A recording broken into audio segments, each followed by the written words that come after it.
afternoon. Thank you everyone for being here for Encore Palm Beach County monthly Zoom event. We are very pleased today to have a special guest, Tim Driver, the president of the Age Friendly Institute. And to start the conversation with Tim, I will bring on our resident HR specialist, Karen Roberts. Thank you, Christine, and good afternoon, everyone. Appreciate you all being here. Before we get started and we ask Tim to introduce himself and we get right into our exciting topics for today, I was hoping in the chat you could please put in what your interest in the topic is today. In other words, are you an HR professional? Are you a volunteer? Are you an interested advocate? Just what might be your role. If you could please put that in the chat, Christine will then summarize that. And then after Tim introduces himself, share that with Tim so that he has a better idea of our audience here today. So again, thank you for just entering briefly your either occupation, your interest, are you a Encore Palm Beach County member, etc. So thank you for doing that. And Tim, thank you so much for being with us today from beautiful Boston, Massachusetts. We appreciate you. And we'd like to have you please tell us a little bit about your background and how you got involved with the Age Friendly Institute. Well, I'm delighted to be here, and thank you all for taking some time out of your day to learn about what the Age Friendly Institute is all about. My background has been in media and technology and HR, and where I got interested in this topic. Sometimes you get involved with things when things come your way out of left field, and it was a little bit that way for me. I worked. Going back about, I guess, 25 years ago, I was working at AOL when it was going through its sort of initial ascent with the internet was sort of, becoming a mass media sort of utility or medium. And I was operating a group of what we called channels at the time. I don't know if any of you were AOL members, but we used what we called channels. And I made the case that there should be a careers channel because that was a category that was particularly appropriate for the capabilities of the internet. And so that was one of maybe 5 channels. It was one that I grew to have the most interest in and really developed a major business around it and got to know some of the major players in that space very well, including Monster.com. And I thought that, given the population trends, there should be sort of a Monster.com for people over 50, because, clearly people were expected to live longer, and clearly they are living longer. And their job searching needs were very distinct from the job searching needs of younger people. And so Monster wasn't doing it. They were focused on younger people exclusively. And so I purchased a domain name called retirementjobs.com. And my goal was to invest in a team of people to go build a business around this to help older job seekers and address some of those unique needs. And some time went by, and I had left AOL by that point. I had joined another firm that I helped to operate or start called Salary.com. And then something occurred, which was that my dad got let go from a job in his early 60s. He was a bank executive, worked for the same firm for most of his career, and he was, sort of out on the street one day because he, the decision was made that he should be moved along. And sometimes that happens in big companies. It happens. It's always has happened and probably will happen for a long time in the future. But it wasn't handled very well. It was handled without the appropriate sort of dignity, in my opinion. And it just felt to me like there should be a better way. So this was no longer just a business idea, retirementjobs.com, but it was a personal passion to basically, help the older adult job seeker navigate the path around the all too common age discrimination. So I began by recruiting a group of people from Monster and AOL and Salary.com and got started on building retirementjobs.com. And the very, very first thing that I did was to recruit a former colleague. He and I both had backgrounds by that time of being compensation analysts, in addition to having sort of HR, tech, and media backgrounds. And we set out to create what Consumer Reports might create if they wanted to filter for welcoming employers to older adults. And we needed a name for that, so we coined this term age-friendly. We called the program the Certified Age-Friendly Employer Program. And so that's where that program started. And I'm very interested in telling you more about it. But that's how the cafe program started. Some years went by, and we decided that that program should be broken out from retirementjobs.com and given its own platform under a nonprofit 501c3. And that's where the Age Friendly Institute that you can see above my head was born, was to create that separate entity that would give the cafe program, as we call it for short, an even bigger opportunity, because it's been celebrated by not just employers and job seekers, but also by policymakers at a pretty high level in the country. And it's really on a tear right now. We're very excited about that. And that tear is happening for a variety of reasons that I'll get into as we proceed along here. So anyway, a little bit of background on me and the institute there. Well, thank you very much for that, Tim. We're going to talk a little bit more before we get to the cafe program in more detail. I'm going to ask you a little bit more about the Institute, but I just have to say that this comment that you made about, the personal situation that happened to your father, unfortunately, we're seeing that now more and more in the media. We're hearing a lot about people being told that they don't have enough runway left. I don't know if the folks on the call have heard that, but that's kind of the latest code words when folks are getting the notice that we're sorry, we can no longer use you. They're actually being told that they don't have enough runway left. And I didn't know if you had heard that. We certainly know that our travel nationwide's been a little crazy with airlines and things like that. Who would have thought that, now we're worrying about that related to age discrimination. We have enough craziness. But anyways, I just wondered if you had heard that term. Yeah, it's interesting. I thought I'd heard them all, but I had not heard that particular phrase. But it's, there are a lot of euphemisms out there that get used, and you often hear about the one, many older adult job seekers hear the term overqualified. That one comes up a lot, and figuring out how to navigate around that, and essentially, how to conduct a job interview when you sort of are seeing age discrimination present itself. I mean, that line that you just used, not having enough runway left, is sort of another, it's obviously an ageist expression. So is overqualified. And the point of these job interviews essentially is to come to an agreement with whoever the hiring manager might be and the job applicant. And so you need to sort of navigate through these situations, because sometimes sometimes the hiring manager is 35 and the job applicant is 55, and the goal is to come to an agreement, and so it actually works both ways. I mean, that runway left thing is not what you want to hear, but you want to get to a resolution. I often find I hear job seekers say things to hiring managers that are also inappropriate. Things like, I have a pair of shoes that's older than you. It runs the other direction as well. And sometimes they're meant in fun and they're not received in fun. So it's just tricky territory. And I will say, if there's a slight silver lining here, it's that the environment, the culture is slowly getting better, but there's still a lot of work to do. When we do job seeker interviews or surveys, we find that, when I first started retirementjobs.com, which is now 17 years ago, 94% of people said that age bias is a fact of life in the workplace. Today, it's about 80%. So it's gone down, but it's still a big problem.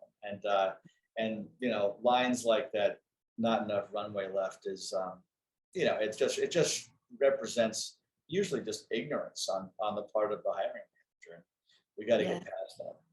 Well, that's hopefully, again, what the cafe program we'll talk about in a moment. Yeah. We know that those types of companies, if we're applying to them or doing business with them, we know that they have been certified and they are very age friendly, and we would not hear those types of terms if we were interviewing with those companies. But before we get onto the cafe program, I'm hoping you could talk a little bit more about the priorities. I understand the Institute right now has 3 main focus areas. And so in addition to the cafe, could you please share those other 2? Sure. So the other 2 are, we have a consumer-facing website called agefriendly.org. And we sometimes compare it to other ratings and reviews websites that are on the internet in other categories. So agefriendly.org is a ratings and reviews website for aging. We sometimes call it TripAdvisor for aging. It doesn't mean we're doing travel, because that's not the point. The point is just to say, 25 years ago, if you were planning a trip to London, you might have picked up a Fodor's and planned your trip. And today, the likelihood is that you're not doing that. You're going to a source like TripAdvisor, and you're sort of listening to what other people have said about the best places to go and the best ways to get there. And that's the goal of agefriendly.org, to present sort of a ratings and reviews environment for things like where to work in your later years, where to live, where to get care, where to buy hearing aids, things of that nature, but all sort of the so-called wisdom of the crowd. So that's a major initiative called agefriendly.org. It's recently received some additional funding from a major foundation in the aging space called the John A. Hartford Foundation. So that's one initiative. The Certified Age-Friendly Employer Program is a second initiative. And then the third one is what we call the age-friendly ecosystem. And it's really, we at our organization started, as I've begun to tell you about, this age-friendly employer program. And then several years after that, the World Health Organization in Geneva started something called the Age-Friendly Cities Program, where they developed a rubric for judging and rating age-friendly cities and communities, of which there are now over 1,000 around the world. And then a few years after that, an organization in New York, coupled with another one in Boston, created something called the Age-Friendly Health Systems Initiative. So those are the 3 main pillars that make up the age-friendly so-called ecosystem. So one of our goals is to bring those together, to talk and learn about what the shared characteristics are, and then to bring together stakeholders from lots of different places, the private sector, the public sector, the policy sector, and figure out how do you create an age-friendly environment across all of these silos, if you want to call them that. So underlying it all is this big ratings and reviews engine, because what these folks in Geneva have lacked and the folks in New York have lacked is sort of a regular way of being informed about what older adults themselves think of these rubrics and policies. So it's all very well to have an age-friendly policy, but if there's not a feedback loop from the older adults who are being served, then it's not going to get better over time. It's just going to sort of stay, it's going to be stagnant. So that's the initiative there. And it's a pretty ambitious one, but we've been extraordinarily exhilarated by how receptive the folks who work in those different areas are to sort of coming together around essentially improving the quality of experience for older adults around these different categories. Well, here, that sounds very exciting, because you're right. Sometimes folks don't feel they have a voice about something, and something's supposed to be helping, but it may not be. So that's wonderful that folks at such a high level, are now having a place where they can get proper data and feedback. So thank you for doing that and sharing that. I'm going to take a pause a moment before we move on to our next question. Christine, have we had results in our chat in terms of who might be with us today on the call? We do have a few people who are interested in work opportunities remotely or looking for part-time work opportunities.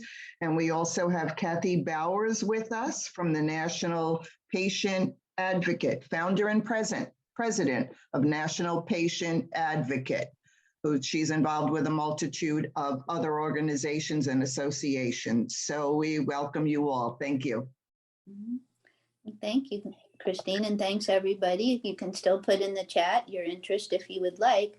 And since Tim, we just heard that a couple of folks might be looking for work, this might be a good moment to talk about a little bit more about the retirementjobs.com, because I do know from looking at it and utilizing it that you do offer the opportunity for someone to search on full or part-time and that type of thing. So maybe could you just share a few bits of that functionality to help prepare folks if they might, after this call, go to retirementjobs.com?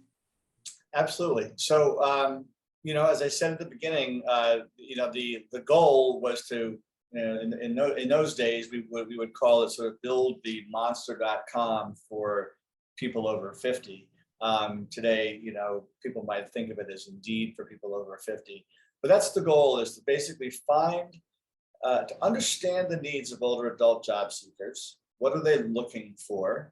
And then also identify the employers that are proactive.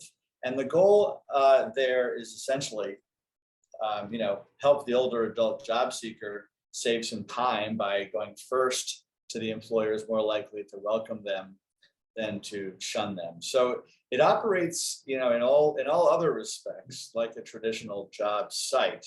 You go in, you put in your zip code. If you want to, you can add some keywords like the type of work you're looking for, the type of job title, and then do a search, and you see search results. And there are job listings there, several 100,000 of them around the country, and they change every day. So, and they cover a wide variety of categories. They are, as Karen mentioned, sometimes part-time, sometimes full-time. And what we find often happens, and I've always thought it would be great if we could find a way to sort of technologically make this just magically happen, but we haven't gotten there yet. But what we find people do on their own is they put together different activities in their so-called retirement. It might be partly volunteering and partly working part-time. And that might be because there's a desire to do some more sort of, if you want to call it, volunteer work that's more purpose-filled, as coupled with things that are not only purpose-filled, but also providing some actual compensation. And that's what most people are doing these days, is they are redefining retirement by doing those things together. And it's been fueled by, and we were talking about this before we jumped into the full meeting here today, it's been fueled by COVID. You know, employers are themselves changing their own attitudes around older adults because they learned something really important during COVID.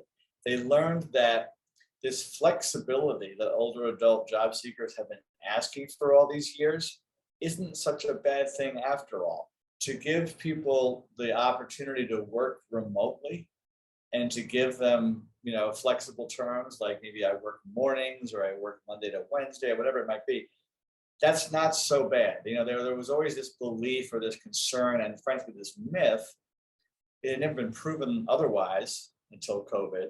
There was this concern that, oh my gosh, there's going to be huge productivity drops if we let people work remotely. Well, it didn't happen. You know, I mean, obviously this is not a black and white situation, but it's much more evident than ever that letting people work remotely can be quite productive for organizations. And in this particular labor cycle, it's, you know, it's mission critical for a lot of these organizations to find people as well as to keep people.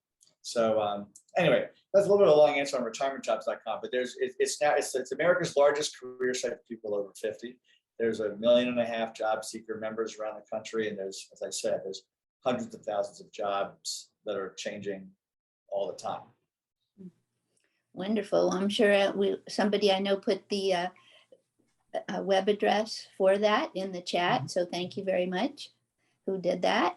And I'm sure Karen, Yeah. if I could interrupt, the job portal for retirementjobs.com has always been on our website on the page finding work, as Oh, well as the work from home link to Manpower's remote jobs program. That's great. Wonderful. Thank you for reminding us about that, Rosemary. So Tim, our next question is, you did share a bit about how this CAFE program, Certified Age-Friendly Employers, came about in terms of kind of a consumer reports to help job seekers know what companies might best value their wisdom and experience.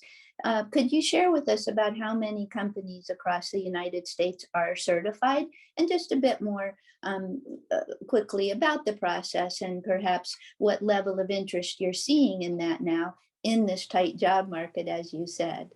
Sure. So first of all, on retirementjobs.com, there's hundreds and hundreds of employers represented there.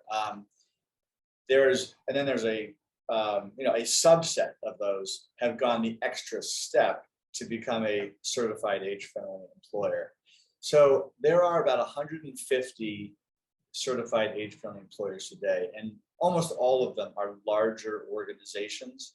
And that's a function really of the fact that those are the ones that have gone through a process and maybe have already had a developed, well-established diversity, equity, and inclusion program. So they've extended that program to include age. The other thing I would say is there's now, particularly with the current job market or talent market, also the recent promotions that have gone on, there are hundreds of employers that are in our pipeline, and we're working feverishly to get them all processed, which takes some time for our committee members and compensation analysts to go through that process. But there's a very, very fast growing program here that's also not just in the US anymore. It's now expanding into other countries. So that's the answer on the number. Wonderful, thank you. Perhaps you could share, I know we would be quite interested, I believe, to know a few types of best practices that you ask companies about as you're certifying them, and perhaps share a real life example of a company that we might all know and recognize, perhaps in terms of what specifically they're doing that has earned them this designation. Although I understand there's a number of requirements or suggested best practices, perhaps you could just pick one or two to share. Sure. So over the years that we've been doing this, which is, as I said, since 2006, we've taken a number of steps to keep it a rigorous program and also to make it practical for employers to go through. We sort of have, we've distilled our sort of best practices down into, there's 12 different category areas that we're measuring on, and there's probably about 70 questions that we're putting employers through. We're also gathering data as we go through that to sort of ascertain what do different sectors look like, because we always compare an employer to another employer within its sector as opposed to all employers. And that's partly because you can never really expect, for example, a retailer to have the same benefits programs as a hospital. They're just in two totally different categories, and you're always going to find better benefits in a hospital than you are at a retailer. And so we take a lot of pains to look at it by sector, also by organizational size. And I would say about half of the things that we're asking employers to give us feedback on are quantitative in nature, and the other half are more qualitative. On the quantitative side, we want to make sure that let's just start with the percentage of their employees who are over the age of 50. We expect that to reflect the community in which they're doing business. We don't have a quota per se, but that's one of the things that's very easy to measure. And everyone can answer that question, very quickly, because they have a payroll system, and in that payroll system, almost all the time, there's a date of birth associated with an employee. And every process we run with an employer is highly confidential. So we're not sharing any of their data, but what they share it with us with the knowledge that we're not going to do that. We're only comparing them against their industry on an aggregated databases. So we take a lot of pains to keep this a carefully confidential system. So that would be one example of a highly quantifiable measure. We also look at benefits programs. We look at training programs. You often hear from older adult job seekers or employees, and this gets back to your runway comment, like the training programs are offered to everybody in the organization except me. I'm 55 years old, and oh, you're not expecting me to need training because I have one foot out the door. Well, that's a good example of maybe something that's completely wrong. Maybe I actually plan to stay with that employer until I'm 70 if I stay healthy. And so I want to be trained. Yes, guess what? I'm older, but I can learn new tricks. So that's another thing that we look at is, if you have training programs, can we make sure that those are being offered across the board on a sort of an age neutral basis? I should say most of what we're looking for is not to be advantaging older adults. It's just to make sure that they're being treated equally as everybody else in the organization. So those are sort of the quantifiable side. On the qualitative side, we expect to see, especially in this day and age, a robust DE&I program. That topic has become so critically important. It's what, any organization, if they're not doing that, that's kind of a red flag, frankly. And they're, because the expectation in the community, from the investors, from the customers, and the employees is that exists. And then because that exists, if an employer is doing it on a comprehensive basis, they would have not just a treatment for race, ethnicity, gender, LGBTQ, et cetera, but they would also have age factored in. And that really is one of the biggest drivers of the growth of this program right now. We want to see not just a D&I program, we also want to see management commitment. When we were starting out with this 15 years ago or more, it wasn't very hard to convince the head of HR that this was a good initiative. But it was very hard for the head of HR to convince the chief marketing officer, the chief financial officer, the chief executive officer that they should spend time on this. And that, it oftentimes got stalled in HR because they didn't have the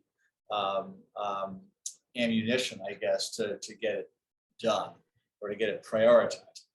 And that thankfully has changed quite a bit. And when we go through this process with an employer, it's not unusual, even with America's largest employers, for the CEO or somebody in the C-suite to make the final sign off on this. And that's because this has now gotten to the point where it's really important to the employment brand and the workforce strategy and the culture within the organization and the whole workforce planning. Many employers have hugely costly retention challenges.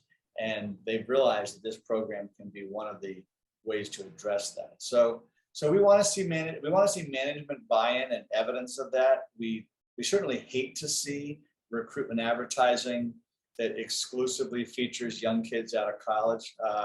Nothing against young kids out of college, but because they have an important role to play as well. But we would expect to see a diversity, not just on race and ethnicity and gender, but also on age. And having a little gray hair in the cubicles or the management suite is, we see as a good thing and evidence that that's going on within the organization. Well, thank you. I think maybe, Christine, would this be a good place to pause to share any comments? I see a few things going in the chat, and perhaps there could be some questions or comments particularly related to what Tim just said. So before we move on, might you like to share with us? Yes, we have a few interesting comments. Actually, Kathy had mentioned often websites only show a younger workforce. That is a key to culture. I think that's a good point. What's your take on that, Tim?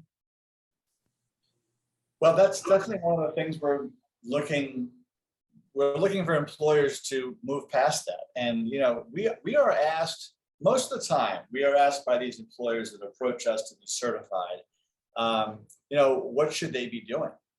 And that's one of the things we start with is they should be representing themselves. If they've earned the designation, they should be representing themselves as having earned the designation by displaying the seal, the CAFE seal on their website and communicating that internally. But they should also be showing future staff, you know, prospective staff, that they have this commitment. And one easy way to do that is to change the collateral to be more reflective of age diversity.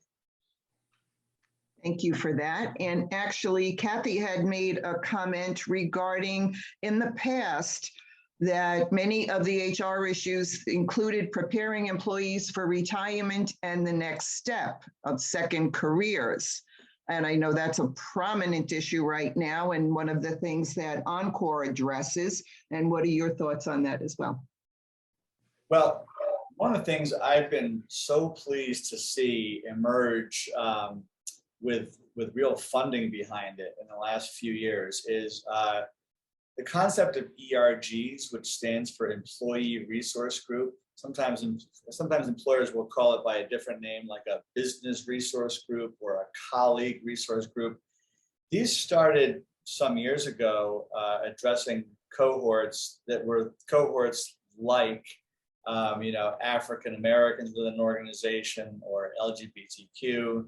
And these were essentially affinity groups within an organization that would get together and share their experiences together. And they would, you know, have discussions, but they'd also perhaps have some training on how to address some of the things. They would essentially build a sort of like a support group or an affinity group within the organization. In the last 3 years, I would say, the concept of older adult ERGs has come on strong. And it's really fascinating to see how it's happened. It's been organic. And I think it really does represent a shift in the thinking of these organizations, that they would be not only creating these, but even funding them, you know, giving these ERGs money to spend on activities. And what are those activities? Well, they could be, you know, during COVID, there was less in-person stuff, but now there's more in-person, you know, gatherings and also programming, you know, things like just addressing people where they are, which is if they want to work longer and perhaps part-time or flexibly in some other manner, you know, help them do that and maybe introduce them to, you know, either the company's own retirement planning resources or other ones that exist to help them just navigate this process.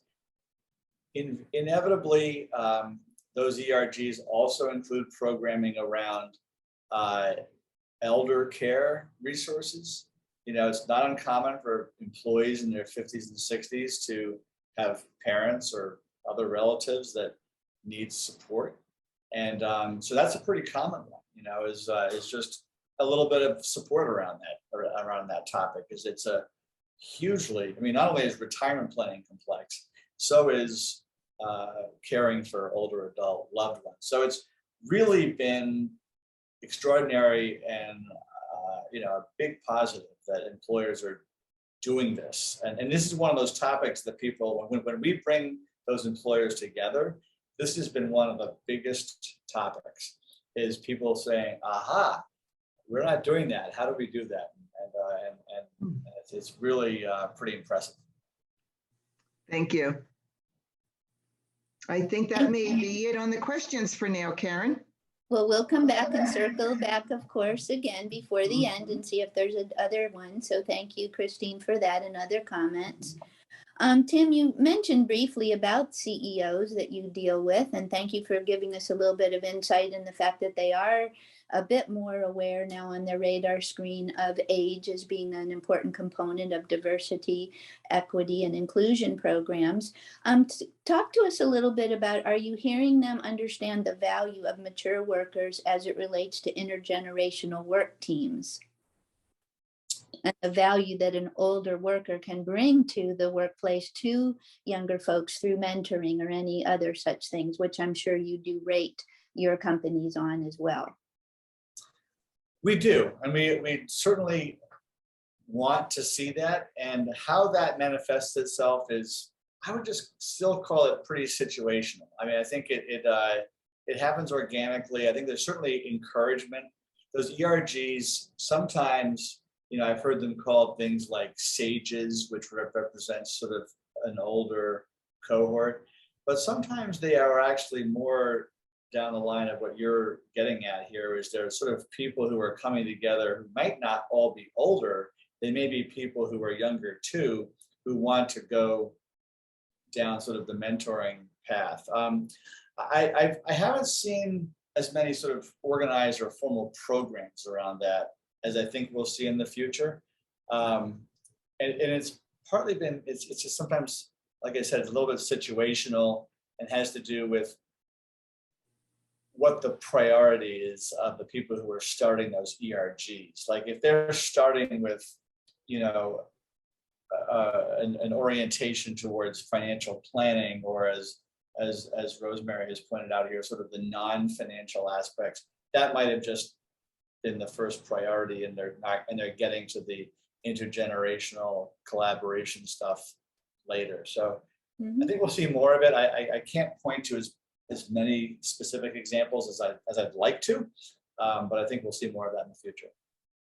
Definitely. We all know that there's, I believe, 5 different generations now that actually have been named, you know, in the workplace. And we read a lot about the needs and desires and the motivations and all of that of these different groups. So you're right. I think we're going to be hearing a lot more about that in the coming months and years. So thank you for that.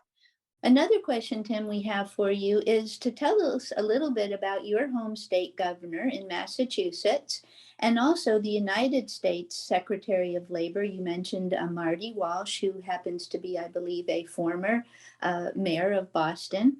And what are they doing in regards to advocating for older workers? I think you have shared that they are at the forefront of some hopefully proposed legislation in this regard. You know, we didn't talk about doing this as we set up for the call today, but I'm going to try, if it's okay with you, I'm going to try playing a soundbite on my computer of Governor Baker and then Secretary of Labor, U.S. Secretary of Labor, Marty Walsh.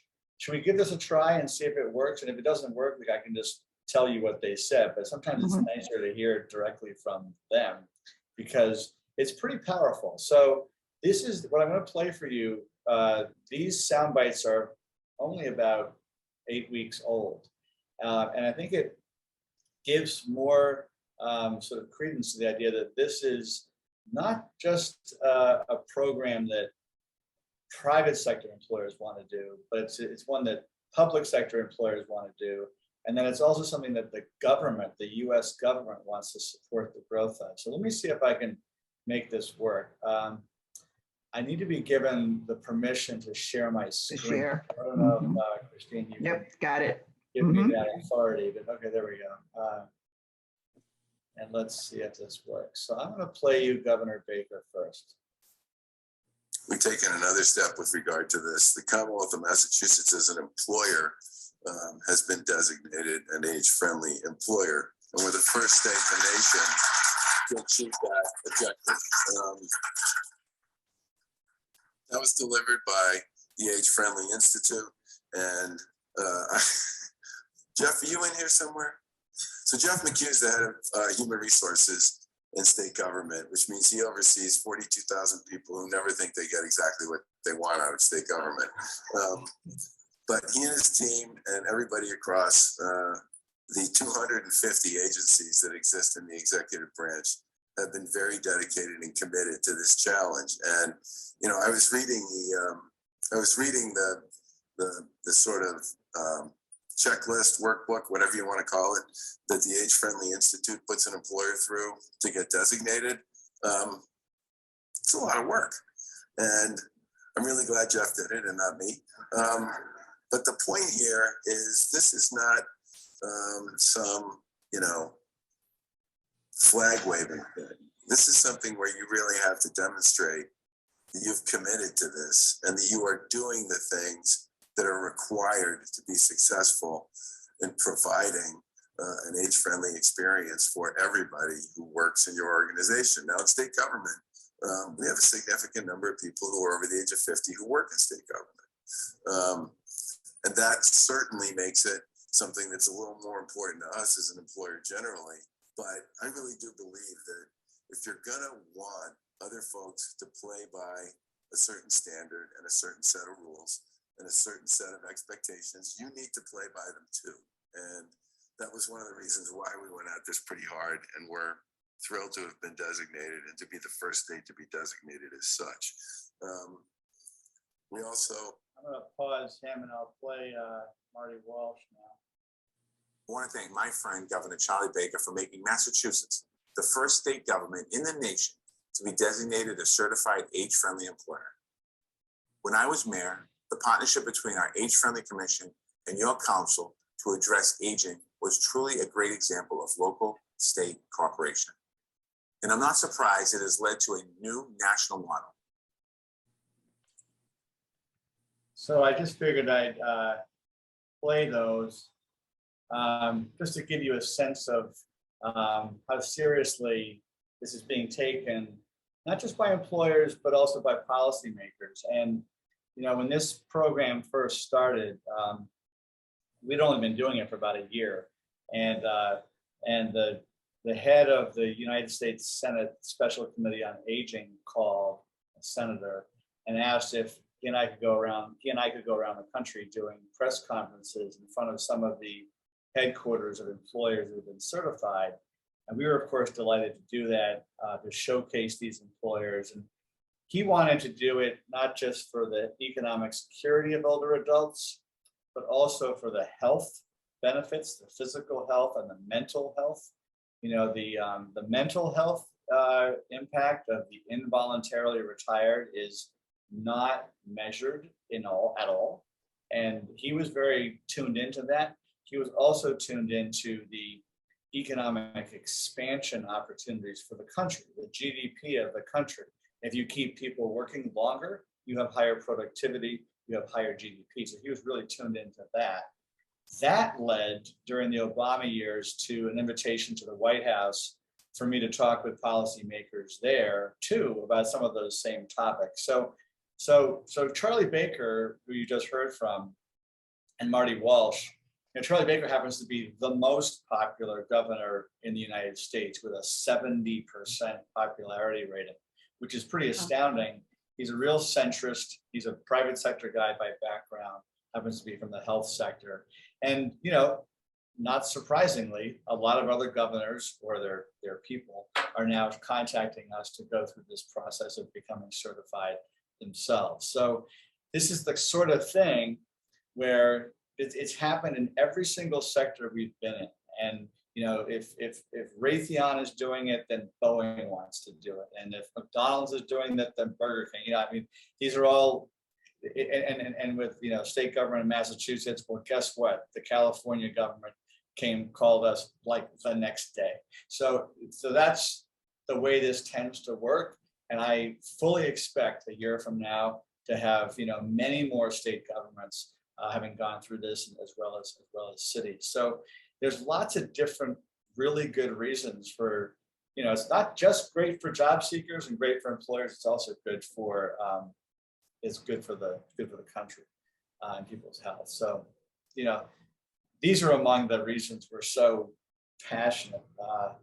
And I've seen a comment there about President Biden. Yeah, people are working longer, and they, I really want to see an administration maybe President Biden will be the first one to do it, to create a cabinet level position for aging. It hasn't happened. It should happen, and maybe one of these days. Well, thank you, Tim, for sharing the excitement of your state and your state government being the first one certified in the program. That is quite a accomplishment. So kudos to your state and to your team for working with them. And then, as you said, being viewed as a model for other states. So we'll certainly watch out for that with eager excitement to see that this does become something that is viewed as a important thing, as you mentioned, economically, health, mental, and physical health appropriate. So thank you for that.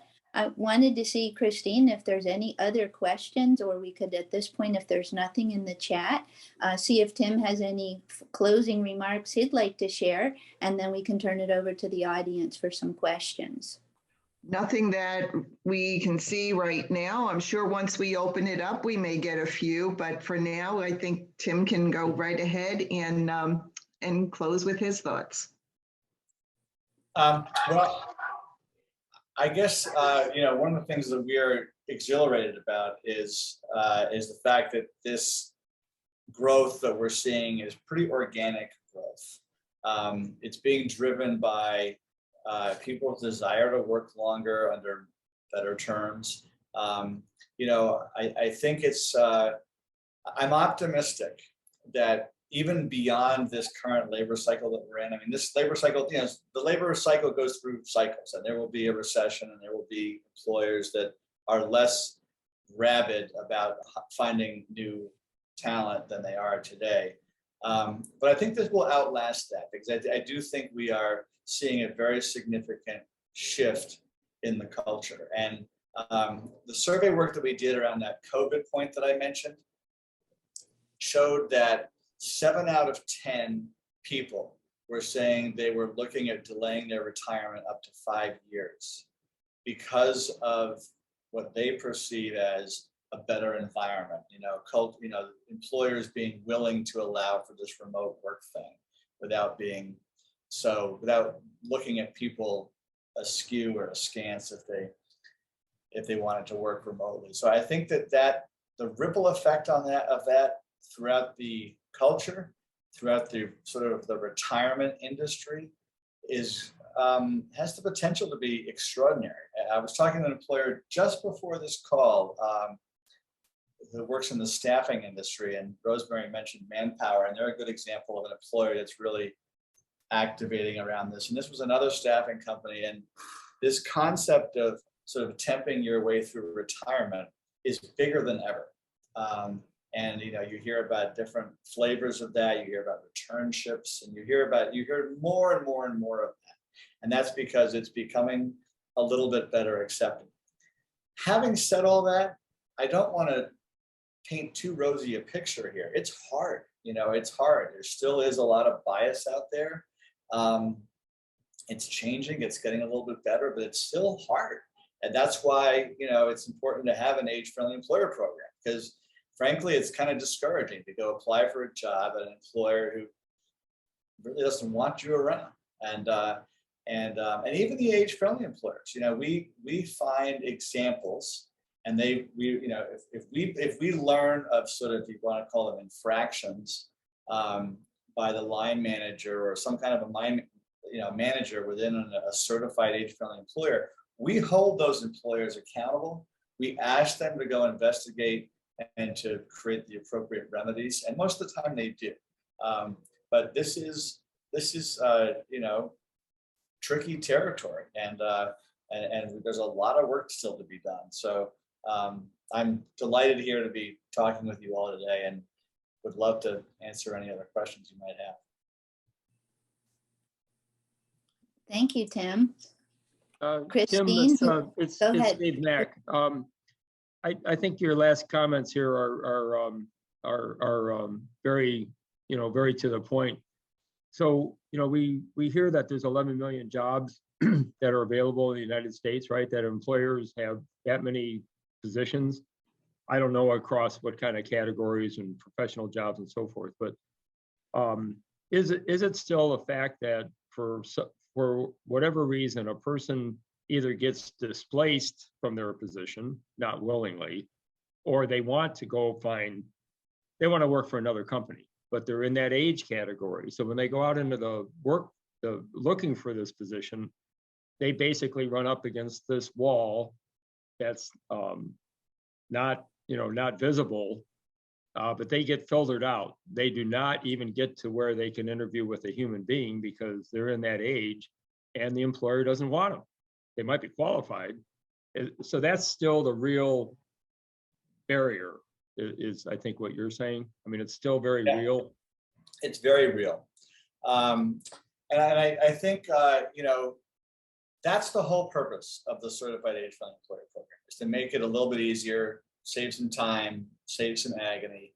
It's certainly not the answer. There's no silver bullet answer here. I think the strongest answer that anybody can have is the strength of their relationships that they've built over the course of their career. The power of your own network is not to be underestimated. And so the best way, I've always said to people, if they're looking for a new job at any age, is to sort of pick 10 companies, your target 10 companies, and then work your sources to figure out how you can talk to people informationally about how to get into those companies and sort of build relationships and build advocates, and then hopefully get to a solution.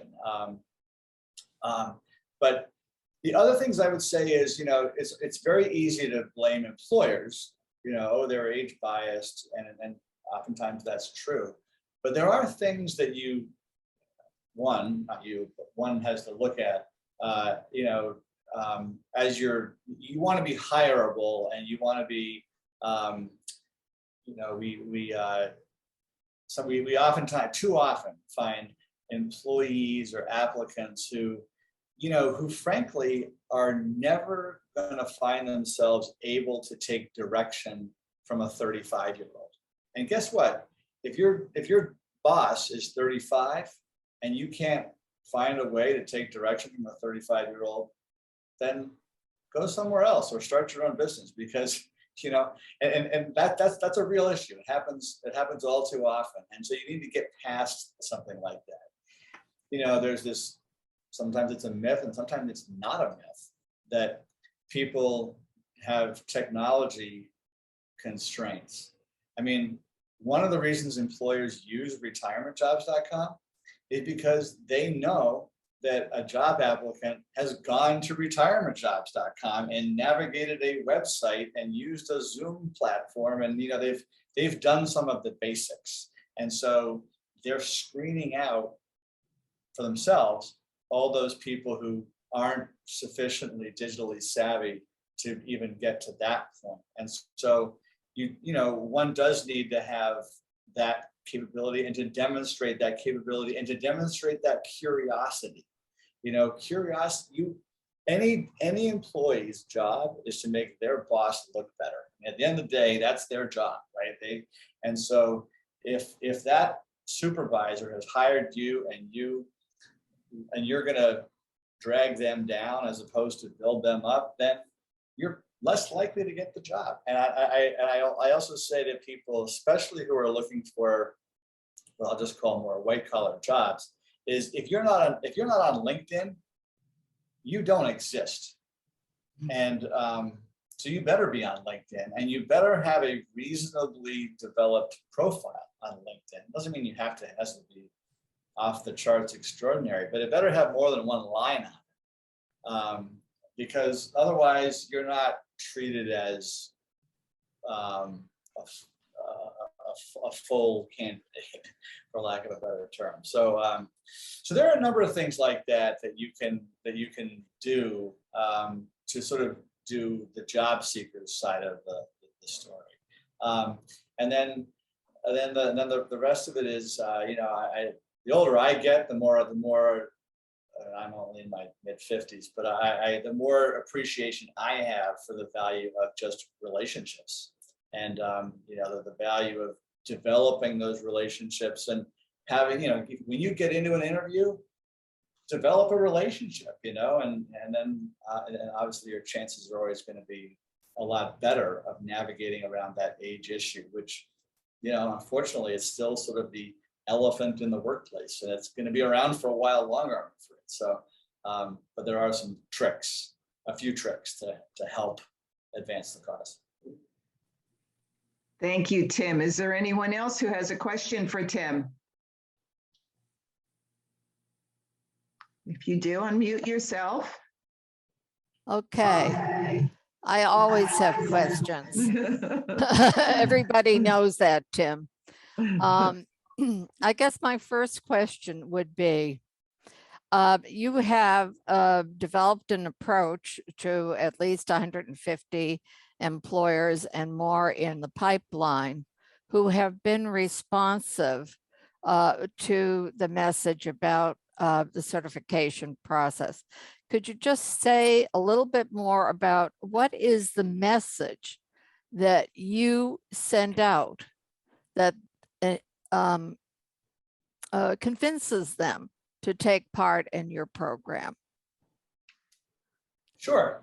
I would say, when we're talking to an employer, we're either talking to the person who runs their diversity, equity, and inclusion program, or we're talking to someone in the benefits department, or we're talking to someone who does talent acquisition. And so the message that we deliver is probably going to be prioritized based on that person's role. And usually we're introduced to one of those three people by the Chief Human Resources Officer, or the chief, sometimes it's called the Chief People Officer. And they will have sort of delegated the job based on, whatever they see to be appropriate. So the messaging will differ a little bit depending on who the audience is. I would say, all three of those are really good reasons. And then where I get even more excited is when it's not just one of those three people, but it's someone in the marketing department, because we have done some really cool studies to tie the longer tenure of older adults to for example, the store profitability of a retailer. And you can sort of follow the train of thought here. So people know, if you look at like the big consulting shops like McKinsey, they will tell any employer that if you have better tenure, you're going to have better customer satisfaction. And I'll just give you a very specific example. Like if I walk into Staples and I say, hey, where are the rubber bands? And the person says, well, it's aisle 19, bottom shelf. And they're able to tell me that because they've been there for 6 years as opposed to 6 months. I have had a better customer satisfaction. I am going to come back more frequently. I am going to make that store, along with my other peers, I'm going to make that store more profitable. Guess what? The tenure of older adults is 3 times that of younger adults. So what these people have done, not just McKinsey, but others, is they said, all right, well, if longer tenure is good and contributes to store profitability, and older adults stay on the job 3 times longer, well, maybe we ought to do some more hiring of some of those older adults. And maybe if this is true and this is true, then that's true. So we see employers doing that, and that's driven not just by the HR department, that's driven by the marketing department or the strategy department. And that's where you see the momentum even stronger. So that's the level at which we're kind of developing the business case with many of these employers. And that's, and I just think that makes the whole shift go faster. Thank you for that, Tim. As you know, under Karen Roberts' leadership, we're preparing for our second Wisdom and Experience Works for Business Awards event in October, and we'll be soliciting nominees for that. And I think that what you're talking about is a message that we need to share with people. Here in Palm Beach County, a lot of our employers are small to medium size, but there are larger ones. For instance, Office Depot, for one, is headquartered here in Boca Raton. And I learned a long time ago, and I think you mentioned this, that if you can bag a big boy, others will fall into line behind them. And I think we need to put a little focus in our efforts on getting some bigger employers for our awards event.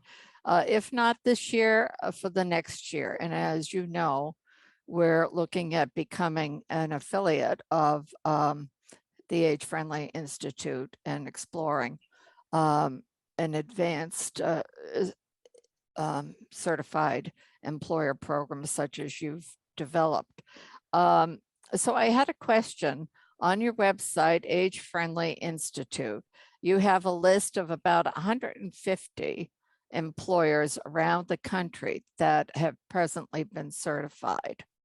If I were an job seeker out there, how would I find those employers if I didn't even know about the Age Friendly Institute? Yeah. Okay, and I asked that because AARP, as you know, has a certification program for age-friendly employers, which maybe people know about. But how do people know about it? And do you feature their job portals on your website as we do on our website? Any company that's been employer that's been nominated as age friendly and others that we know of, all their job portals are on our website. Now, we don't have the reach that you have, but I think our challenges are similar, yours on a larger scale. Yeah. I mean, the short answer on how do people find it is, retirementjobs.com has developed into the largest job site for people over 50 by being, we've been at it for a little while, but we're also connected by thousands. There are thousands of websites that link into retirementjobs.com. In Google, it's very easy to find. AARP, as you pointed out, is a collaborator with us, and they do have what they call a pledge program, which I would describe as sort of the first step to becoming a certified age-friendly employer. So they're definitely in this market as well, which is great. But the other part of my answer to your question, or to your point, is that we're always looking for this to be an even more visible program, and that's why we're so encouraged by the Department of Labor's interest in this, because obviously they've got a pretty big megaphone, and Marty Welsh, I've just played you what he said, and he and by the way also Charlie Baker, they talk about this in an unscripted way and a scripted way all the time. So so those are some of the ways people find it. We're not doing Super Bowl advertising at the moment, but maybe that's in the future. Who knows? I do have a last question. As you know, our focus to some extent has been on age-friendly employers. However, we're also interested in the engagement of people 50 plus in civic life as volunteers and other ways. And we've started talking about how can we develop an approach to creating an age-friendly Palm Beach County. And we've looked at the AARP program, which tends to focus on things like transportation and services for elderly people. We're a little bit more interested in active older adults, people who can continue to make a contribution, that don't just need services. And and involving younger people in interaction with older people. So how would what we're talking about relate to your program of the age-friendly organization? To be a content partnership? Is that the way for us to go? Or do you understand what I'm saying? Yeah, I do see where you're going with that. So I would say a couple things. First of all, I think that the ARP program, they are the U.S. affiliate for the World Health Organization's Age-Friendly Communities Initiative. And there are the so-called 8 domains of being an age-friendly city, which do include things that are more oriented to sort of the active older adult. So I would suggest that if that's your focus, you can orient yourselves to that priority if you so desired. The other thing I would suggest to you is I can introduce you to one of my colleagues who can help you do what's called claiming the page of certain communities within Palm Beach County on agefriendly.org. So if you were to go to agefriendly.org, there's a page for every town in America, and each of those towns can be claimed, which is a little bit like if you were a hotel on TripAdvisor. You can claim it, and you can help edit it, and you can help build the traffic around it, depending on what your messaging for that community want it to be. And I think your organization would be very eligible to be a claimer of a town page within Palm Beach County. Actually, Tim, we're thinking bigger than a town. Okay. We're thinking of the county as a whole. Yeah, because that would be a good conversation with my colleague Jody to see whether maybe it's all the towns. That's a conversation I think she'd be happy to. Well, she'd be happy to welcome a conversation. Okay, thank you. Okay, we do have one more question. Kathy has had her hand raised patiently. Kathy, unmute yourself. Yes, thank you. Wow, Tim, this was great. A couple of questions. Going back to the retired person, I refer to them a lot as seasoned professionals, and also how about any apprenticeships? And I'm not sure whether unions are involved, retirees. And of course, I know the positive thing, I put a lot in the chat regarding SCORE, SBDC, even the ORSV program that used to pay $5 an hour up to 20 hours.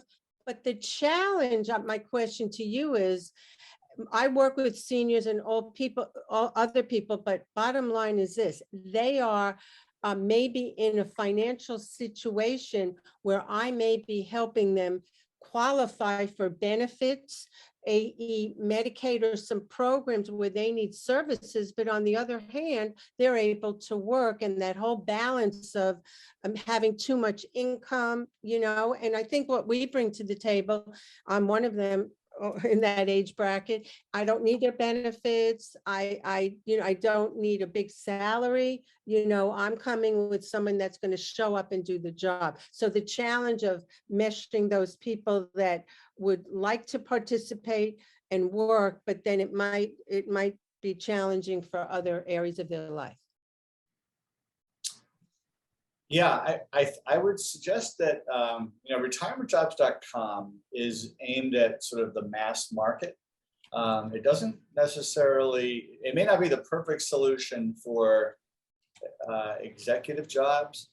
It also might not be the perfect solution for some of the organizations out there, like CSEP organizations, that do a really nice job tailoring their services, which are oftentimes in person, to the needs of those folks that you've just referenced, who are sort of on that cusp of needing services and not being allowed, if you want to call it that, to earn too much. Those are very, very personalized decisions where I think a lot of that training is oftentimes very important to get them guided in the right way. Retirementjobs.com fundamentally is a website. So it's never going to be able to do the level of personalization that a CSEP organization can do. And the Department of Labor has done a good job in funding those CSEP organizations in many, many states. So that's where I would point those types of people. Thank Does you. that answer that question at all, Ken? Yes, Kathy? you did. Yes, you did. And as a matter of fact, I was thrilled to see on your participating organizations, the Florida Department of Health in Seminole County. Yeah. Is that the only Florida-based company right now, or government entity participating with you? Yeah, we have a terribly small number of Florida headquartered companies. We were realizing the other day when I was talking to some of your peers. So yes, lots of work to be done in Florida. Great. Yes, this is the Wild West, Tim. I really missed living in Massachusetts, a progressive state with loads of talented people. We have good people down here, but it's a state that has a history of being low wage state, unions not welcome for the most part, and a focus on agriculture, tourism, and real estate. And so a lot of the talent that exists up both in the education area and in the business area is lacking down here, quite frankly. There isn't the level of professionalism in many areas, but that's changing. More and more people are coming here to live and work and bringing their skills and talents, and companies too. So fortunately, we are in Palm Beach County, which is probably one of the more affluent, progressive counties in Florida. And so I have hopes that we can, working together, we can identify more and more age-friendly employers here. Great. The feeling is mutual. Okay. Thank you all. We're way over time and everyone has stuck it out. So I want to thank you all. Tim, thank you. This has been great information and we're really pleased to have you sharing all that with us and our participants, and we'll be getting the recording out to you and to the participants.